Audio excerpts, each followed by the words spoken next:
Hey, what's up, guys? You're listening to the It Takes a Village podcast. I'm Ashley, your host. This is where the struggles are real, the callings are heavy, the kids are sticky.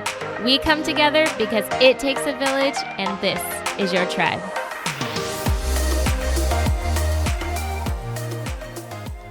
Hey, what's up, guys? Hope you are ready for this episode. Again, it is another one of those episodes that you don't want to be listening when your kiddos are in the car.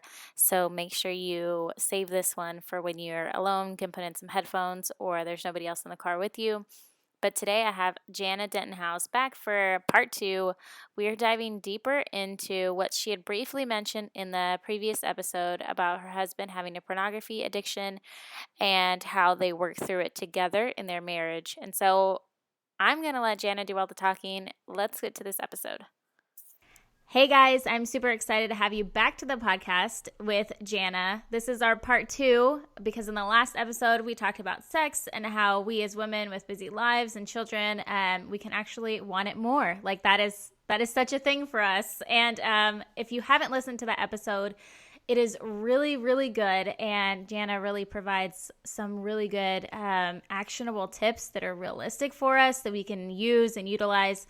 And it was such a good episode. But today we're going to talk about pornography because like Janna had briefly mentioned in her last episode with me that her and her husband, had struggled with this in their marriage. And so I am super excited that you are open, Janna, to sharing your story with us and to be able to kind of provide this like insight. So if other women are currently in this situation, or maybe they have been, or maybe they will be, they can kind of know what you did and use some of your tips to utilize in their own lives. So I'm really grateful for you to share this.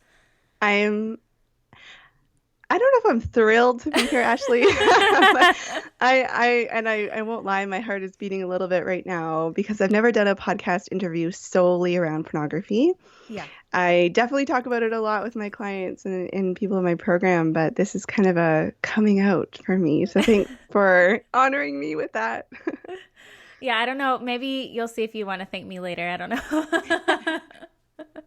Anything that leads to real, honest conversations, yeah, I think is a good thing. I completely agree. So just to recap, I want you to share exactly how you found out that pornography was even going on during your marriage. And then we'll kind of dive into the questions or what I feel like might be some good questions that the listeners might want to know. Sure. So let me set the scene a little bit. I had been married for 15 years, I think, at this point. I was in training to be a marriage coach, and I was also working with couples at the time, some around their sexuality. So I was this kind of, person who should know things, right? Mm-hmm. And I was listening to a podcast from, I can't remember who it was, Jason Gaddis, I think, Gaddis. And he has a podcast called Cock Talk. And I was like, oh, well, interesting. So why not? So I was listening to it. It was a very respectful conversation with about 6 men. And they were all kind of very into personal development and kind of enlightened gentlemen. And at some point, the conversation turned towards pornography. And all 6 of them had had some sort of experience with pornography, whether they were currently using it, whether they had tried to quit, whether, maybe in their youth it became a challenge for them. And I thought, that's 100%. That's a big percentage. And I really was very naive at this point, even though I had been through a lot of training and it just had never really crossed my path before. So my husband was laying in bed, and I came out of the washroom. You're being really vulnerable. Who else doesn't do that? And he was laying down, and I laid next to him, and I was like, do you ever watch pornography? I mean, completely thinking that he would be like, oh, no, never. And he got this kind of funny look in his face, and he kind of quietly said, yes. And I thought, oh, I think I was in a little denial. I was like, oh, for surely it's really? And I said, really? And he said, yeah. I said, what do you mean you watch pornography? He's like, yeah, I do. And it was almost like he was looking for permission from me. Mm. And it took me a second, probably about 10. And I was like, oh, like how much? I wanted to know all the details. And so it became a slow unraveling about 2 weeks of the truth. Mm. And it was probably the scariest time in my marriage. I started to realize that there was a part of my husband that I never knew. Mm. I didn't have the foggiest sense that that was going on. When I was going to sleep, that's what he was doing. When I was leaving the house with my girls, that's what he was doing. And as in the case with pornography addiction, it was just, in some instances of pornography addiction, not all, but it was just the tip of the iceberg in terms of what his sex addiction had become. Mm. And luckily, it never got to the point with the actual infidelity, but there's a whole world out there in terms of chat rooms and webcams and stuff like that. So Yeah. it's unfortunate. It's just the world we live in right now. And so luckily I had it because I was in the marriage space. I had a really good friend who I known who had gone through that in her marriage, plus she was a coach herself. So we went down to the beach. I was in shock. The girls were playing at the beach and I called her. It was my SOS call and I was raging. I was furious. I mean, it felt like such a betrayal of trust. It had been going on for 20 years and I had no idea, Mm-hmm. that when we first, I had no clue. And so it was this feeling of like, what is right about my marriage or what do I actually know about myself? Like the Yeah. whole truth of life almost became a big question mark to me. Yeah. Mm-hmm. And Ashley, she said one thing, which was, oh, I just get shivers thinking about how important this was to hear. She said, I know you're feeling scared and I know you're feeling vulnerable. He is too. Mm. And so I kind of just pulled on my big girl panties. I got off the phone with her. I wiped off my tears. I tried to look okay for my kids. And I went back and I just hugged him and I said, this is scary. I'm scared. We're in this together and we're going to make it through. Mm. And we did. I would start to wonder and worry about all the other things like, well, what else? Like, is there anything else? Like, how could this, happen without me even knowing? Did you have like to deal with that to where you're like, well, like, is there anything else that I need to know? Or I just feel like it would be hard to forget that feeling and that insecurity that was never there, but now all of a sudden has you questioning like everything. Oh my gosh, absolutely. And as in the case with a lot of addictions, the person who is addicted kind of lives in a bit of a false reality. Mm. I like to call it like a fog. And it was very interesting to watch as the weeks went by and the months went by to actually see the fog start to lift more and more from my Mm-hmm. husband's head. Now, 2.5 years later, he's fully out of it and he's able to remember what crazy thoughts he had like when he originally said yes to me. I'm so happy he had the courage to do that because it took a Mm-hmm. lot of courage because he had really tried to actually get caught and also tell me many many many many times in our Mm. marriage and just hadn't really got there or had the courage. So bless Yeah. his heart, he did that. But he really thought that I would just say, oh well, I guess that's what men do. He really kind of had this, which is a very addicted brain kind of thing to do. Mm-hmm. So the truth, like I said, unraveled. And I think that's the hardest thing. And Yeah. because, it be he an addicted brain also forgets things and Mm. they forget situations or they forget what happened. And as you come out of that fog, you start to remember more and more. And so after the 2 weeks, when the truth was totally out, luckily I had my friend. She was working with us. He would do a lot of disclosure when she wasn't around, but then I would be able to call her and have my freak out. And she would just say to me very gently, this is the face of addiction. This is the Mm. face of addiction. So that was just calming, and it kind of normalized it and really helped a lot. So yes, absolutely. I thought, well, if I didn't catch that, what else did I not catch? I almost didn't trust my intuition or my Hmm. sense of, truth, the ability to sort out the truth. Yeah. And I think it is, like you said, how he was almost expecting you to like be like, all right, this is what men do. Okay. Like, and just carry on.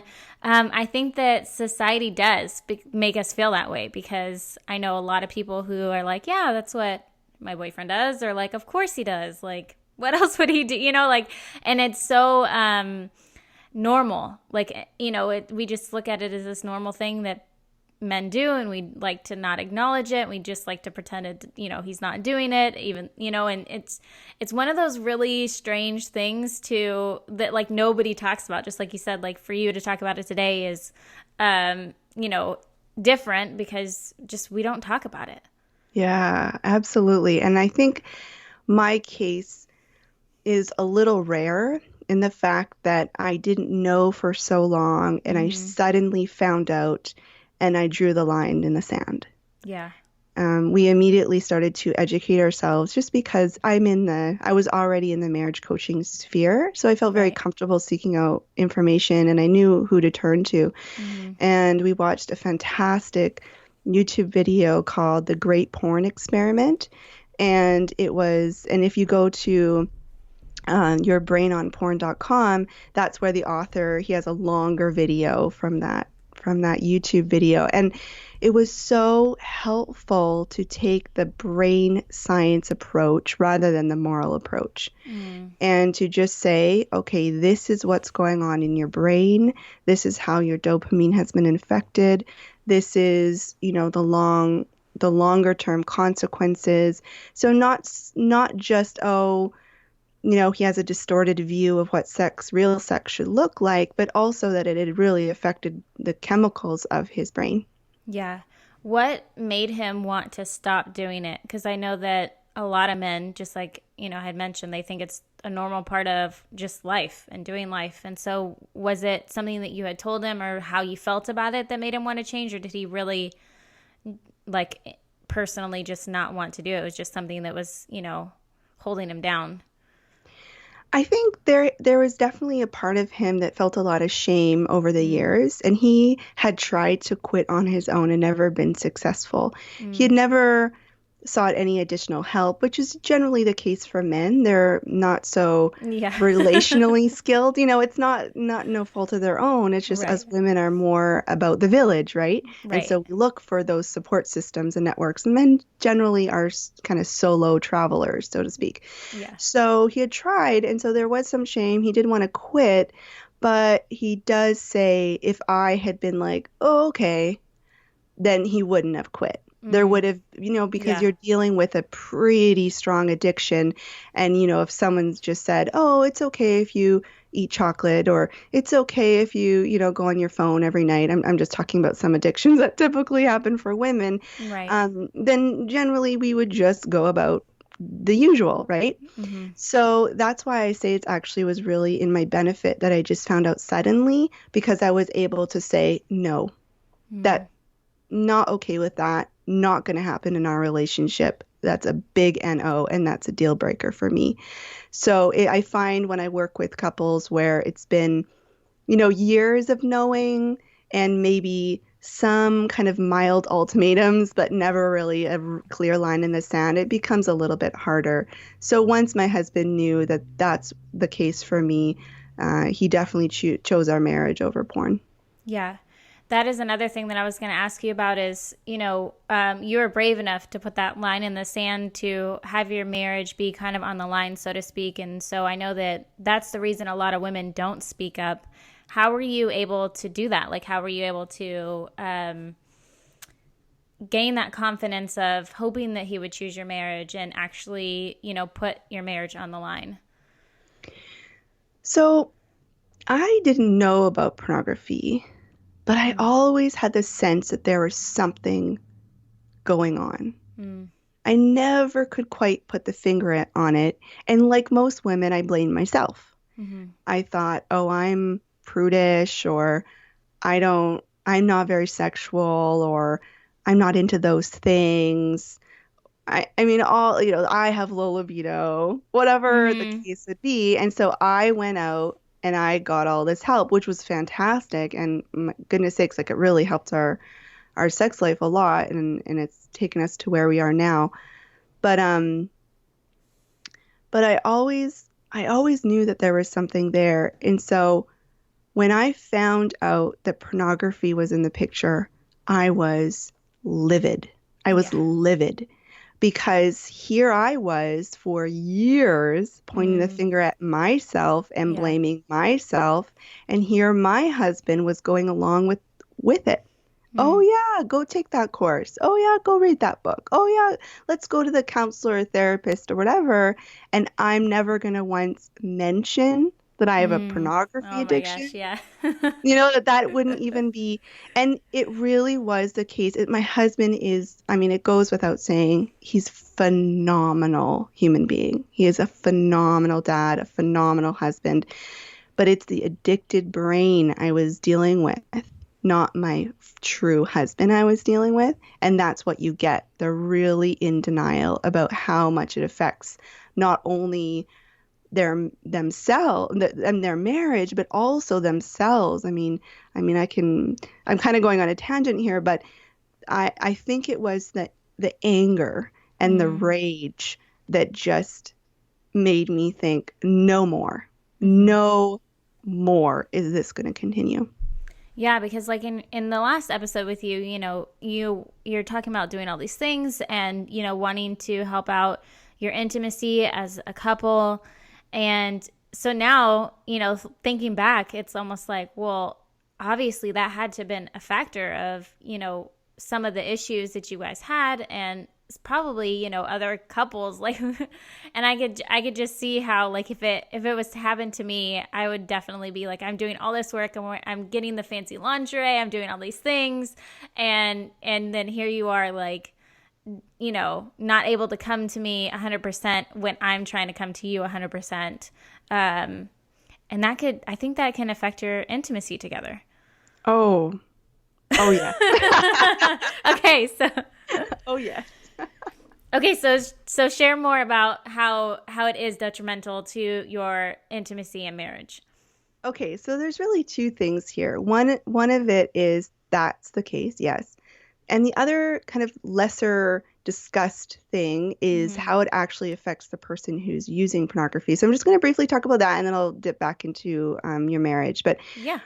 really, it's an addiction, so you're dealing with the dopamine, the regular feeling good systems in your body. Mm-hmm. So a lot of men report high anxiety, sleep problems, lack of luster of life, just Mm-hmm. not really enjoying regular activities. Mm-hmm. They also report feeling really um, your self-esteem is very low. Mm-hmm. You're unsatisfied generally with your relationships. When my husband stopped watching porn, he lost 85 pounds. He got a promotion, a significant promotion at work. His anxiety decreased. His sleep got better. And he used to always say at the end of a weekend, like, oh, we didn't have enough fun, or, oh, it's Monday. So there was just always this tenseness about fun. We needed to Mm-hmm. always have more and more adventure and fun, and nothing was really hitting the mark. Mm-hmm. That just doesn't happen anymore. So Mm-hmm. even a day of cleaning the house and, maybe a little outing with the kids is great for him. He finds a lot of enjoyment in that now. So it's not, it goes so far beyond just, some small things in your Yeah. sex life. Right. So, gosh, where do I begin? So, in your sex life, it is, well, first off, there's reports of high numbers of erectile dysfunction now that's been Mm. related to pornography. Yeah. So men become conditioned to getting aroused with a certain type of intensity and a Mm. certain type of irregular sexual behavior. Mm. So that's one thing. My husband didn't have that challenge. But what I'm finding is that a lot of men who are so-called addicted to pornography, it's not so much the pornography they're addicted to, it's more the sensation of orgasm they're addicted to. Mm. And pornography is just the way to get there. Mm. Gotcha. So when my husband and I started to heal and we kind of created a system of doing that, like a I can explain that, but I don't want to go on too many tangents No, it's because okay. I could just go on so many right now. I'm trying to stick to your question. Um, so there becomes this intense drive for orgasm, right? Hmm. Right. And an intense drive for intensity in the sexual experience, which is almost opposite of what women need, right? Women Mm. need slow and calm and gentle and patient, and it takes women at least 30 minutes to have an orgasm. You just Yeah. and it's not harder and faster, it's slower and calmer and and confident, all those things Right. that work much better for women. So basically that drive for orgasm creates this intensity, which creates pressure and expectation around the sexual experience, which pressure and pleasure cannot exist for women Hmm. in the same breath, right? Right. So there's that. There's also, desire to do other things. Like anal sex is really, really common. I think anal sex is like very mild in terms of what pornography is about. Um, but then also all sorts of like coming on a woman, that's very common. I don't want to go into all this stuff, but just really irregular, degrading, aggressive, and a lot of times very violent sexual behaviors are portrayed in pornography, which, if you have a man who wants to enact that and you're not into that, which I don't find a lot of women are, it's going to really, really affect your sex life. Yeah. How do you not take it personally? Like, how do you look at this and not convince yourself that it's you, that like you should be doing these things, or that, you know what I mean? Hmm. Oh my gosh, yes. Luckily, because right away we started investigating the brain science behind it, Mm-hmm. I was able to kind of stay out of that. And I Ah. would I would dip into it now and again. You see, whenever you find out a betrayal has taken place, which Mm-hmm. this is definitely there, it's an infidelity. Mm-hmm. And so this is a big betrayal in a marriage. It takes time. And it's not like suddenly you're just over it. Right. I'd say it wasn't until about 6 months or 8 months later that I could talk about the experience and not feel physically ill, like I was Mm. shaking. Yeah. Because that was the experience. The first 2 weeks, I had a lot of physical sensations, and it was a very traumatic experience for me. So, what was your original question? How do you not take it personally? But I think you kind of, touched on that, is that just the way that you approached it immediately was to not just look at it from like a, just a moral standpoint, but you're looking into it as the science of like, this is why it has a hold on him, which has nothing actually to do with me. Yeah, and it doesn't have to do with even the way the girls look in Mm. porn or women look in porn. Um, and it doesn't have to do with even the sexual acts themselves. It's just the sexual acts themselves are just basically telling the brain this is a sexually relevant experience I'm watching. Mm. So it kind of triggers the brain. Unfortunately, then you need more and more intense and more wrong or more, you know, kind of taboo things to have that intensity in the brain. Yeah. Okay, so you guys have started to look into this. How, like, what are the steps now? Like, what do you do when you're trying to have your husband not look at pornography? Okay, so I'm going to share something that's a little radical. It's something that I've never read before. It's a system that my husband and I developed and now I use with other couples. And it might make you squirm a little bit, so hang tight, everyone. So my absolute decision, my absolute desire, my absolute commitment was for my husband never to have an orgasm without me ever. Mm-hmm. That was it. I was done with the hiding. I was done with the secrets. I was done with, just the thought of me going to sleep and him going off to the living room quite often each week was Yeah. sickening to me. It I was would never sickening. sleep. I would be Yeah, like, it was awful. Or, my I would go off and go to Costco, yeah, and that's what he'd be doing. It just made me feel ill. yeah. And it was the lying. I think a lot of times it's the betrayal that is just so devastating Mm-hmm. because you want to live in a marriage which is honest and truthful, and you want to feel like you can trust. That's really, really important. So I made that decision. And so I thought, well, in my brain, something just popped up, safe injection site. I don't know if you guys have those in the States, but we have them in Canada, No. where people who are addicted to things that you inject, heroin, or I don't know, I'm not quite familiar with all the drugs you can inject, Yeah. but in those areas, you have these safe injection sites where people can go. There's clean needles, and they're still using the drugs, but they're not contracting terrible diseases. And Mm-hmm. it's an opportunity for people who have recovery programs, or also a place for people who can help these people with addiction. So there is Mm. available help, but they're not trying to treat the addiction. They're just saying, come here and be safe here. Mm. So that popped into my head. I thought, okay, he has an addiction. His addiction is to orgasm. I think I'm going to be the safe injection site. Not in me, not with me. I'm going to be there in the room.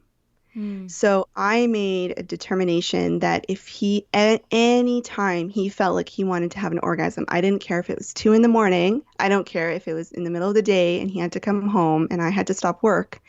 I was going to be there for him because I did never want him to have an orgasm without me there. Mm-hmm. So it was super awkward. It was so weird. It was like I felt so uncomfortable, but there was that determination there. So I wouldn't participate at all. So I also had the need. I realized I had to protect my sexuality fiercely Mm-hmm. because up until that point, I had still not done that. I hadn't really trusted my intuition. Like there was something wrong here, Mm-hmm. and so I thought, okay, I gotta protect myself. But I also want him to never have an orgasm alone. So he would come in the room, he would masturbate, and for the most part, I would just sit there. And it was really hard to watch I was gonna say. because, yeah, it was really hard because I saw a side of my husband that I'd never seen, a side of my husband where his sexuality was completely out of control, that he Mm-hmm. had no ability to regulate it. Mm-hmm. That drive for orgasm was running his life, Yeah. essentially. It was really hard. It was very challenging. Sometimes I would want to participate, sometimes I wouldn't. I would never use my body as a masturbatory tool, and I never, ever want women to do that. It's very harmful for your sexuality. So sometimes I would hold him, while he masturbated, and I would just think of compassion, like this is my husband, he's addicted. I feel compassion for him. This is Uh, not easy. He should not live in a world where this is even available. He shouldn't have been that little boy, looking at a magazine and feeling shame, but also excitement and having no one to talk to. That's not yeah. fair, right? So what ended up happening is we just continued during that. What was very surprising to me is that also my desire for sex increased dramatically during that time. And I think it was almost this desire to keep him with me. And I Mm. don't I don't know if that was healthy or whatever. I'm not going to analyze it too much, but that's just kind of what happened. So we would do this kind of safe injection site thing, and then we would also be having quite a lot of sex as well. So I still don't know what that was about. But I don't really care to unpack it or Right. psychoanalyze it or whatever. It's just what it was, right? Yeah. And I have spoken to other women and who have also found out about a betrayal, and that's a natural reaction. Mm-hmm. So then what ended up happening is that he started to see his addiction. It Mm. was now in the light and it was uncovered, and I was there in the room. And he started to have a desire to see how long he could go without an orgasm. Mm. So at first, like it was every 2 days he would need one, and then it was every 3 days. And then I remember very clearly when it got to a week. It was like he was so enthusiastic about it. Like, Mm-hmm. I want a week, and it was so exciting. And he started to really get more control around his sexuality and his desire for orgasm, and also at the same time start to really enjoy non-sexual touch much Mm-hmm. more. And it's kind of like, when you go off sugar, for example, Yeah. eating everything tastes bland, right? It's just like, oh, gross. But then suddenly your taste buds awaken and you can taste like the fruit, the sweetness of the fruit, or, even just like oatmeal now tastes even more delicious. You can taste the milkiness of it, and that's really what I saw happen with him. Did you have a system of like, or did you guys talk about how to encourage him during this process? Because like if when you're saying, some days some weeks he would make it 2 days, and like I would feel, you know, I don't know. Like, I don't know if I would want to like encourage them and like, yay, you did it, or like, but you do, but you like want to let them know that like, this is awesome, right? Like that they're making a step in the right direction or that you're proud of them. So like, how did you encourage him, during these processes of like going longer and longer days without masturbation? Yeah, I think you already hit the nail on the head in terms of I'm proud of you. I Mm. respect what you're doing. I think this is courageous. Ah. I admire your determination. I appreciate the hard work you're doing. I see the hard work you're doing. Mm. I acknowledge your commitment to our marriage. I thank you. Mm. Instead of, ew, this is disgusting, you're so perverted. Like, what's wrong with you? This is gross. You know what I'm Yeah. saying? Yeah. There's a big shift there Yeah. because they're already experiencing a lot of shame. They've already experienced a lot of shame in the past. And as they come out of the fog of addiction, they're going to experience way more shame than they've ever experienced before because they're going to start to see how tremendous the addiction has affected not only their lives, but their marriages and their wives. Mm-hmm. So as you guys are coming out of, or he's coming out of this like fog, could you tell the difference with your intimacy together as he's like getting less and less days, he's moving further out of this fog? Like, was there starting to be a bigger difference, or did it take Um, some time? I'd say 6 month mark is a pretty common milestone. Mm-hmm. And then it took probably about a full year for it to completely exit his system. And even now, like 2.5 years later, it's still kind of there. I mean, it Yeah. still shows up once in a while, but he's able to really notice it and articulate it. Mm. So, for example, whenever we're apart, if he goes on a business trip or I leave the house, that's generally the most um, not risky time, but like it's just kind of a time that we both are aware of still. Yeah. And so we like to keep in touch with each other, a little text or calls or something like that. Mm-hmm. But the differences I saw, oh my gosh, I can't even describe. It's hard to describe because it's more of a feeling. So the biggest thing is that he's fully in control of his sexuality now, Mm-hmm. fully. So, even in the past, I would be like sleeping or kind of semi-sleeping, and he would like grope me and then not remember it in the morning. Yeah. And that's actually like a pretty common thing that I've heard. I thought it was only me, but I've heard it now that I'm in this kind of sphere. Um, yeah, so he would like grab my breasts, and I'd be like, ew, it just felt so violating. And then also in the sexual experience, he would not be able to stay slow. So Mm. I'd be like, keep that pace. As soon as I'd say, oh, that feels good, he wouldn't be able to keep the pace. It would always be faster or harder, Mm. always. Yeah. I would also see it in his face, like this intensity in his face that he wouldn't be able to.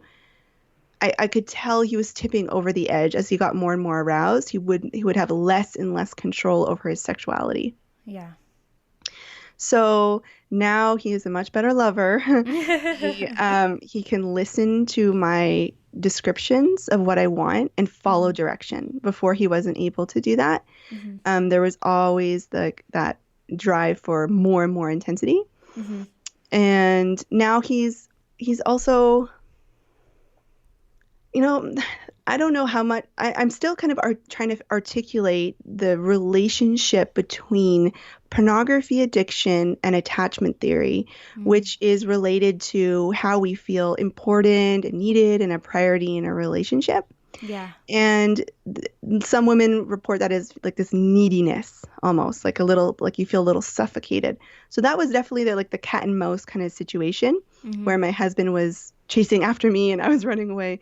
And that has completely subsided. Mm, Completely, it's gone completely. So I am still in the process of consulting with other professionals about their opinion about this and trying to kind of develop a theory around it. mm-hmm. But, outside of the bedroom, that neediness is completely gone. And now he's really confident getting, taking ownership of his own needs, like going out with his friends and whatnot.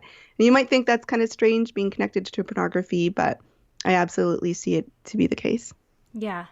Well, I mean, just like any other addiction, it totally impacts your life because you're planning everything around your addiction. So, whether it keeps you home or, you know what I mean? To where you're Yeah. always being pulled by it and it's taking over your life. Hmm. Yeah. Yeah. So now that you guys have been out of this for some time, is there, for women listening, is there things that will never change? Or, like, I don't want them to think that, oh, now that we're out of this fog and we've solved this problem, everything will go back to 100%. It'll be perfect. Because I don't have any expectations, and that might be the case. But I'm asking you because I don't want them to think, oh, once we finish this, I'll have these expectations, and then when they're not met, they're wondering, okay, what did I do wrong in this process? Mm. Isn't that interesting how women Yeah. always will go, what did I do wrong? Right. What did I do wrong? Well, first off, if any woman is listening to this thinking this is my fault, because I do hear that a lot. Mm-hmm. Oh, it's because I didn't want sex, so my husband had to turn to pornography. I just want to say, like, no, it's nothing to do with you. Mm-hmm. Nothing. It is his responsibility. It is his choice and his decisions. Yeah. And men will sometimes use that excuse, well, you don't give me sex, so I got to find it somewhere. Mm. That's not acceptable. Not acceptable. Not at all. So, what I say when you remove pornography from the picture, and also even taking it a step further, when you remove watching sex scenes, Mm-hmm. or reading erotica, romance novels, it just gives you a clean slate. Mm. Now you're able to determine what do you want your sex life to look like? Mm. Yeah. And it doesn't need to involve all the so-called, sexual acts. It doesn't need to involve oral sex. It doesn't need to involve manual stimulation. It doesn't need to involve penetration. It doesn't need to involve that. Mm-hmm. It can be very slow. It can be fast. It can be a variety. It can be a potluck dinner of sexual experiences. Mm-hmm. And just a real clear example, my husband will rarely have an orgasm in me. Rarely, which makes it kind of challenging for people who want to follow the process I share, because if they're trying to have a baby. So Yeah. it was interesting. We just had a really great discussion about that in the Facebook group, but also kind of exploring alternatives. Why do we have to have such a narrow box? We don't need to fit in that box. So it gives you an opportunity to really have that great conversation and be the leader in your sex life. Don't wait for your husband to share what he wants. Like, women, we're so used to being wanted, Mm-hmm. but we're not used to wanting. We're Mm. so used to Yeah. being desired, but we're not used to desiring. Mm-hmm. We're so used to being like looked at, but what about our visual delights? Right. So did that answer your question? I hope. No, yeah, yeah, it did, and it's funny that you mentioned that because what comes to mind is like the books like 50 Shades of Grey, Oh and gosh. yeah, Oh, so like what I think about that is just like you said, we think of where to be desired, but we don't have desires, or at least if we do, it's like, oh, we'll get to play it out in our minds while we're reading this book because that's not really something that I should ask for in real life, or but not even that they should be asking for something like 50 Shades of Grey, because I feel like books like that tell you or make you think that it should be this way, but it doesn't. And I like that you had mentioned, you have a clean slate, and then we get to decide. You get to decide. Um, what it is you want without somebody else or something else telling you what you want or what it's supposed to be like.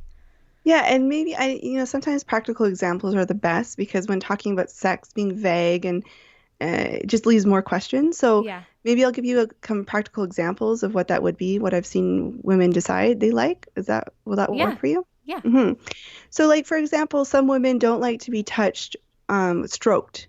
That's too much for their nervous system, Mm-hmm. and they like pressure. So, something they may decide is that they like their husband just laying on them. Mm. No, nothing, no genitals, nothing involved, just laying on you, and that feels good.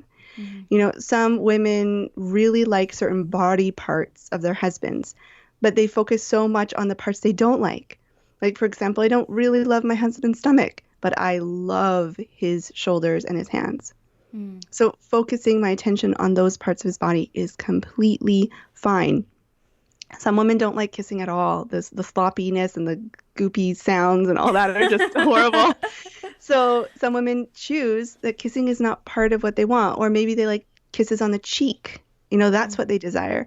What I found is that I don't like kissing in the traditional sense, but I love running my lips across my husband's lips. Mm. Some women really just want their husband to just chill, relax, and they do kind of the squirming around on them, or, they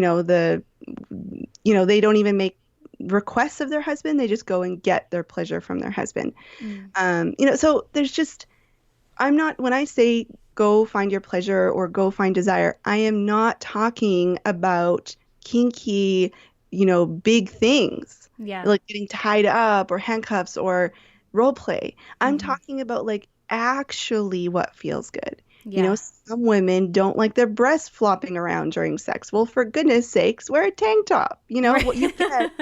get, you get whatever you want. That's Yeah. the beauty of it. So it sounds to me though like basically just like in all aspects of marriages we need to communicate with each other. Or we need to talk about things. Really? Yeah, and I was just this morning giving a woman permission. I said she posted the same thing. She's like, I'm really nervous. I don't know how to use all the words. I don't know what words to use. Do I call it a penis? Do I call it a cock? Do I call Yeah. like what do I call it? Or what do I say? Like I want you to put your fingers in me. Like it just feels so Yeah. awkward and weird. And I just said like permission to be giggly and awkward about it. Like it's Mm. okay. You don't have to be this like, oh, now I'm gonna be this sensual person who feels so comfortable. My yoni or whatever you want to call your mama. Like, just be awkward and it's okay. This is not normal. We don't talk about this with anybody. Mm-hmm. Anybody. We weren't educated. We furthermore, we have all these shame messages from our faith communities and from our childhood and from the weird awkward sex talk at school, like Yeah. it's just part of our culture. So give yourself a break. Yeah. So I do want to ask you, what do you think? Do you think that books like that, like 50 Shades of Grey or movies like that, are detrimental to us versus like how we just look at it as entertainment? Yes, I do. Mm. Very, very detrimental. And what ends up happening is if you really dissect I'll focus on romance novels because or romantic comedies. That's generally what women are drawn to. And Yeah. if you're a woman listening and your issue is porn or erotica, like for goodness sakes, don't think I'm saying you're abnormal. I'm just kind of talking about generalizations here. But it just what it does is most of the scenes that play out there are the man knows what he's doing and he will please you. Mm. So just lay back and enjoy. And don't communicate. Don't say what you want. Don't take the lead. Don't say no. Don't say yes. Just enjoy. Mm. And then you get into a really awkward position and I have to help a lot of women get out of this where they say, I'm not turned on by my husband. Mm. Now what? He Yeah. doesn't have the moves. Now what? I'm screwed. Yeah. And I'm the reason why I have low libido or whatever you want to call it. The reason why I don't desire sex is because my husband is not good in bed. Mm. Well, where do you go with that? Yeah. You go towards feeling resentful, you go towards desiring other men, and we'll try that. I mean, end your marriage and go to another man. You're going to find the same situation. Yeah. So I think it's so detrimental to our expectations about sex that either sex is good or sex is bad, which is so not the case. You Hmm. learn good sex. It happens over time through a lot of talking and a lot of trying new things and figuring out you don't like them, or for the most part trusting what feels good and what doesn't. Yeah. For women who are listening who think that their husband is struggling with pornography, like they have this, just like you just feel like something is there, or they already know, what would be your biggest tip to them to address it, or like what would be your first step for them? What would your advice be? Well, first off, figure out what your stance will be. Mm. Are you okay with him watching pornography? Are you not okay with him watching pornography? Are you okay with him watching pornography in certain circumstances? My professional advice is to not be okay with it ever, Mm. ever. But that's your choice. You need to make a choice, because when you ask him the question, you're going to need to know what your response is going to be, and you're going to need to be clear in a non-shamey way. Mm-hmm. So you're not going to say, that's disgusting, that's gross, you're pervert, whatever. You're just going to say, I'm not okay with that. Mm. you know? So ask the question. I would have been still in that soupy, weird mess if I hadn't asked the question and be clear about it. Mm. You need to be a safe, like the non-shamey stuff, that's so important. You need to be a safe place for him to tell the truth. I'm Yeah. not saying that I'm not saying it's your responsibility to suck the truth out of him. That's his thing. That's his responsibility. But be a safe place. If he tells you stuff that freaks you out, get some extra support. Mm. Because you like, I mean, I freaked out enough. I freaked out a lot on him. But we had gotten to the place in our marriage, we had a very strong marriage at that point. So we were extremely committed to each other. And so we had a very good foundation. Not a lot of couples have that foundation when they're Mm-hmm. going into this situation. So just try, and yeah, so that's my other advice. Get some outside support. Um, Goodness sakes, what else? If he is not willing to quit, that's going to be your decision what you do with that.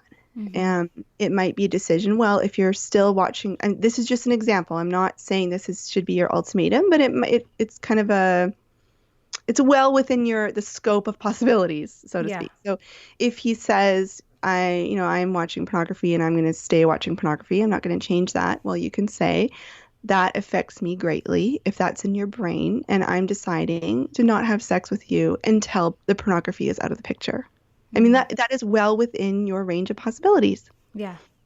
What I find, men won't naturally know what to do next. They won't naturally know, oh, I should, Google porn recovery programs. Mm-hmm. They don't naturally know, oh, I should find out about a Sexaholics Anonymous meeting in my area, or I need to find a therapist who deals with this. They just generally, I mean, I find men who do that, but generally speaking, they just don't have that thought process. Mm-hmm. So there is a great online program. If you go to fightthenewdrug.com, it's geared towards the younger crowd, but my husband did about half of it, and I've sent other men to it, and they found it very helpful. I think it's like $50. So it's basically one of your cheapest options. Not that I think you should go cheap with this with this situation, but if you're tight in your budget, you might want to search out like Sexaholics Anonymous meetings in your area, so you Mm-hmm. can offer that to him. You might want to look like, so use your capacity for research and reaching out to your village in service of him. Mm. Yeah. That's good. Yeah. Uh, And what else? For goodness sakes, feel the feelings. If you are feeling rage, you got to go for a walk and you got to go scream somewhere, or you got to punch a pillow, or not on your bed. You don't want that energy in your bed, but like find some outlet. I just basically during that time I said, you are taking care of the kids and I am leaving. So I basically became a non-parent for 2 weeks. We eventually ended up on his decision to telling my parents and telling his parents, and he eventually basically called all of his guy friends and was like, look, we need to talk. This is a big thing and no one's talking about it. Mm. So for us, that was helpful because it reduced the shame. It was just like, here's a situation, here's what we're going through, and I didn't feel so isolated in my pain and my suffering. So Yeah. reach out to other people if you feel comfortable. Mm. What about women who are afraid to bring it up? Like, because I always think when you were saying that, and just like you had mentioned, what you would be in this soupy mess if you hadn't have just asked the question. But as women know, when they ask the question, they don't know what the response will be, and I can see that they might have a fear of like rocking the boat, Yeah. So what would you say to those people who are like too afraid to rock the boat? Oh my gosh, I get it. Yeah, I mean, I went into it very naive. I didn't, it wasn't even But maybe 2%. that was Yeah, probably a good thing for you though, or else you it might have was. sat on it and not asked it. Exactly. Yeah. The truth will always be better than the non-truth. Hmm. So if you're feeling really nervous, you might want to preemptively reach out and find a coach or a counselor who can walk you through the process. Um, you might listen to this podcast over and over again and know that it's okay. 73 and upwards of 93% of men watch pornography. So Oh, that's it's so highly crazy. likely that when you Yeah. ask, you'll say yes. So, Hmm. go into it where thinking it's not just your marriage. You're not alone. This isn't some weird, maybe, 20, 30 years ago, but now we have high-speed internet, and most, I think 30% of all transactions on the internet are pornography related. Mm. 30%. Like think about That's so crazy. Netflix, think about Yeah. like Amazon. Um, so chances are he probably will say yes, just statistically. Hmm. So, and it's not the end of your marriage. It doesn't mean anything. It's just another opportunity for intimacy, and it's an opportunity to grow your unity, and it's an opportunity to deepen your connection. Mm. Yeah. Now that you guys have been, it's been, like you said, a year or two, do you still use yourself as the addiction site? Is that something that you guys will always have to do? No, no, that ended. That was starting to phase out around 2 months. That was really just, there's stages of healthcare. Hmm. So that was just the emergency. Do you guys have emergency rooms? Yes. Yeah, okay. So it's So like that the was like, ICU. yeah, Like, that was the ICU. That was like um survival yeah, trauma unit. Do you know what I'm saying? right. And then we phased that out. So Mm, no, we don't do that anymore, and we didn't probably do that after about 3 months. It's all a little foggy for me, yeah. but we still have the the understanding that we're each responsible for our own orgasms. Mm, I'm not responsible for his, and he's not responsible for mine. mm, But I've made the request if he is choosing to masturbate that he tells me about it because I've chosen no secrets. But generally speaking, maybe he masturbates like once a month, if that, because now we have regular scheduled sex. Go back to our part one if you want to hear about right. that. And now his sexuality is come down to a very normal functioning. His Yeah. desire for orgasm is in very normal range now. And so going a week, even 2 weeks is very, very doable. And with that, Mm. Well, that's so good. I'm really excited for you guys, and it makes me really excited for other women who might be listening and just feel like they're trapped in this way of things that should be, and now hopefully they have an idea or a visualization of how it can be. Um, so that is really has to be empowering for a lot of women because the percentage that of men that are doing this is like insane. yeah. And I just want to, I also, I can't, I can't normalize this enough. Like I can't bring the shame away from it enough. I mean, for those, I work with a lot of Christian couples. I'm a Mm-hmm. Baha'i myself. That's my religion, but I just attract a lot of people from Christianity. And so, like, I see the behind the scenes of many, many marriages and, devout people of faith, devout, like, very, churchgoers and just really, like, adamant and very Yeah. passionate about their desire to serve humanity. They struggle with it too. People that you would look at and look up to and really admire, chances are a lot of them are struggling with this. So Mm-hmm. it's not it doesn't mean anything about your husband. It doesn't mean anything about you, and it certainly doesn't mean anything about your marriage. Yeah. Mm. So good. Okay, so before I move on to our last few questions, I wanted to have you share where everybody can find you or if they want to be a part of your group because I feel like as you've been talking about, the comments and the just community that you have in your group, it could be really impactful for women, especially if they're about to venture into this of, talking to their husband about pornography and stuff. So where can they get connected? Where can they find you? And where can they get your support? Absolutely. So jannadentonhowes.com is my website. And the program I've been referencing, I think we talked about it in part one, is called 30 Days to Wanting It More. So it's to help women who don't want it, want it more. And because pornography is such a big part of my story, we talk a lot about it.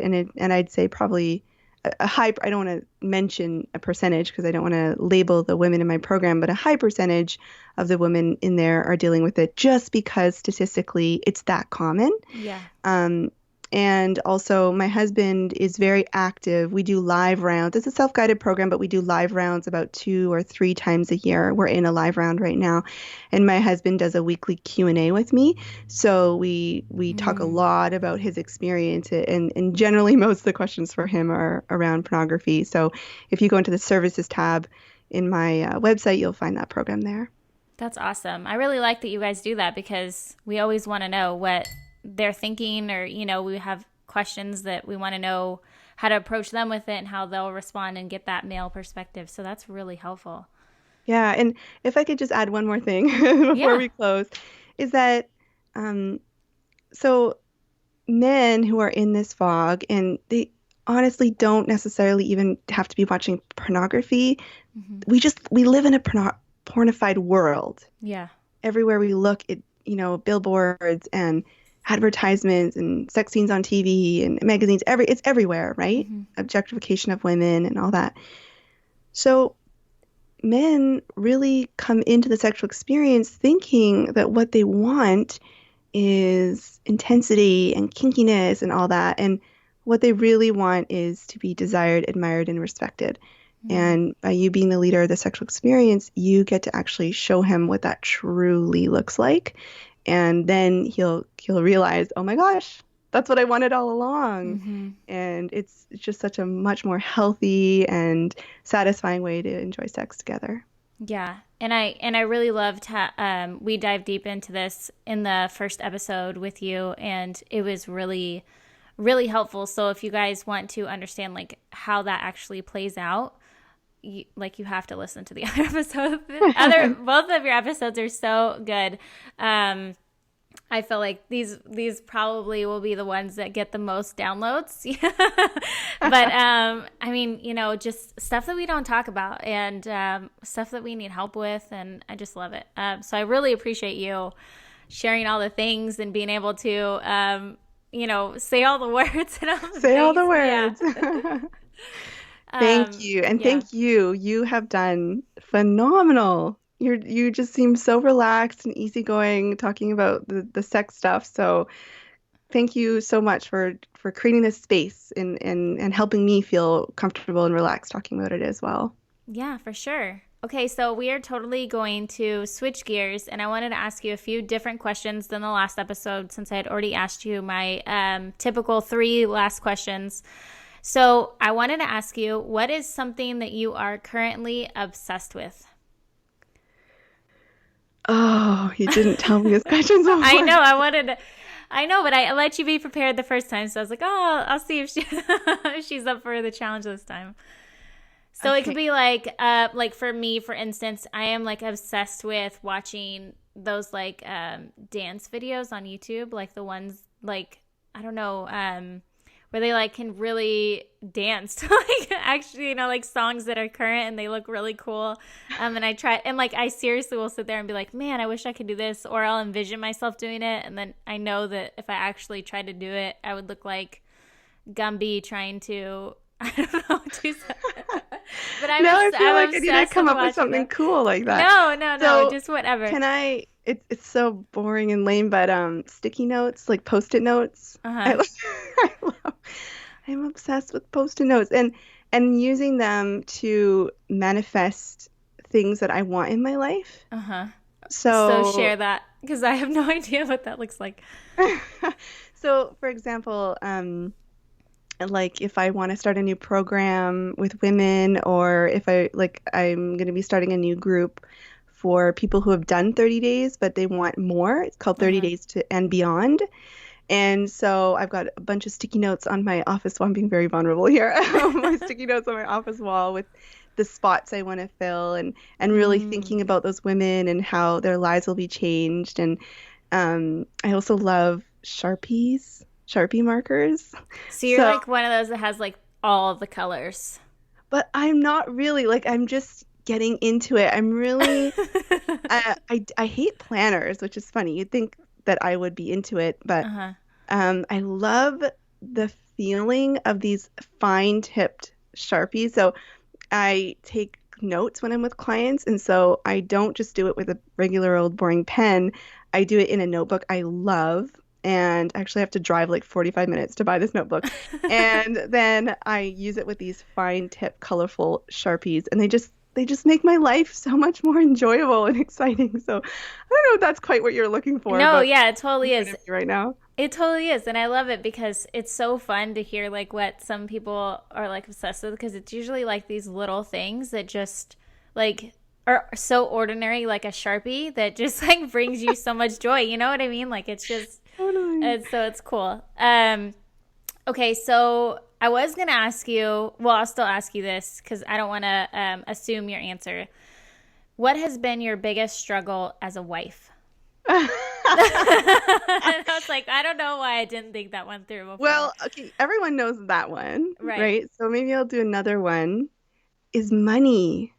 Mm. Money has been a struggle because I am a saver, or I like to think that I'm a saver. I don't know if I actually am. And my husband really enjoys life. He really enjoys spending money. So that has been a real struggle to think, okay, not I'm better than him, like, oh, I'm the saver and I'm better, because that's kind of more appreciated in our culture. Right. But to really think, okay, he brings adventure to our life. We would be living, sleeping on a really nasty old mattress if it was up to me. Yeah. We're just in the process of buying a trailer like for camping, Oh, cool. and we would never do that, because I Mm. would I would just want to like, no, no, don't save money. So I guess the biggest challenge for me right now that the sex challenge is out of the picture, is just not being so fearful around that, and really seeing the benefit that he Mm. brings as a spender. Mm. Yeah, that's really good. I'm one of those people that I want to know, but then I don't want to know like about our finances. So my husband has like no idea how to approach me with finances because like I always tell him like I don't want to be in the dark, but then when he tells me, then I like over Panic. panic, yeah. And so Yeah, then he's like, "Well, I don't want to tell I'm you." gonna tell you. I know. It's so hard. For receivers, it can be about money. Oh gosh, we're going on another topic, but it can be about safety. Money is Yeah. safety. For spenders, it's freedom. So you Yeah, can that's true. see how easily those two would clash. I know. You're trying to Yeah. be on my show like several times, aren't you? I know. I've got lists of notes here where I'm like, I'm gonna bring up that topic, and then she'll have me back. My last question is what is something that you weren't prepared for as a mother? Sleep. Mm. Oh my goodness. I was so not prepared for the idea that if they don't sleep, you don't sleep. Yeah. No one, I didn't get the memo. Or that, like, even if you put them to bed late, They will not sleep late. They wake I up or earlier. they'll take like 2 hours of bouncing in a dark room to go to sleep, and then you'll put them down. You'll walk out of the room so exhausted, ready to just die a million deaths, and then you'll hear her cry, Yeah. and they'll And wake then up. and in the meantime your husband is trying to put the moves on you. Okay, Lord, that was not happening during those times. No, that was not happening. Yeah. I That's mean, it's hilarious. yeah, no, gosh, we didn't have sex. I mean, 2 periods of a year we didn't have sex. I don't know if I mentioned that in part one, but Mm-mm. yeah, no, sleep. And also, both my children had colic. Oh my gosh. I was not prepared for that. I had visions of co-sleeping, extended breastfeeding. I was going to be this hippie mom, attachment parent. I had all the labels for myself, and I hated cloth diapering. I got pregnant again when my daughter was 6 months old, so I had to Oh my stop. gosh. My milk Yeah. dried up. I couldn't co-sleep because I wouldn't sleep in a wink, and all the like gentle parenting, sleep, whatever, blah blah stuff never worked on my daughter. So Mm, that was a lesson in humility for sure. yeah. I have an episode with a guest. She talks about how her son had colic, and I cannot imagine. I don't know Yeah. how we dodged that one, but it sounded like it was very hard. We get what we need. That sounds terrible, but like, Yeah. and we all get something. You know what I'm Oh saying? yeah. Yeah. I had a I pretty easy yeah. pregnancy. I had beautiful home water births, just wonderful, quick, very empowering. And then I got colic with 2 kids, 15 months apart. Right. So you get it somewhere, and so we can't Mhm. like compare. We can't trade like, competition. Like, oh, well, you had it worse than I, or I, well, we just gotta be like, okay, we all get it somewhere, right? Yep. Yep. And it's probably the same in our marriages too. Like we all Yeah. yeah. We all if you think if you have like a couple on Facebook that you're just like, oh, they're always going on date nights and they're both so hot and good looking. They probably have great sex. They are always posting like Happy Valentine's Day, I love you, blah blah blah. Listen, ladies, I get the behind the scenes of those couples. It's very fascinating to me having people friend me on Facebook, and so I can see their whole life and what they put out into the world. And then Mm. I get SOS emails.